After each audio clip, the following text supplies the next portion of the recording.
So therefore, it's called the spotika. Spotika effect. Effect means prabhav. How do you say it? Is some other word? Prabhav means effect, influence. What is it? What is there now a separate word? Like we say influence and we say effect.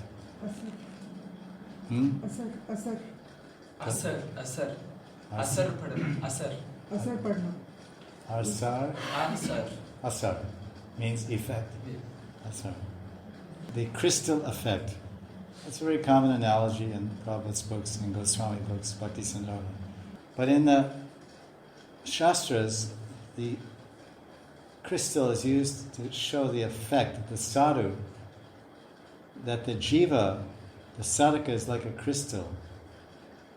The quality of a crystal, the lakshan of a crystal, spotika, it assumes, or becomes, or takes on the color of an object near it.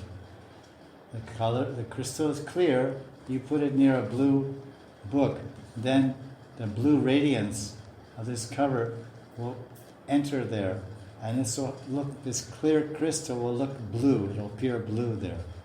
You move it away, and then it's crystal, clear.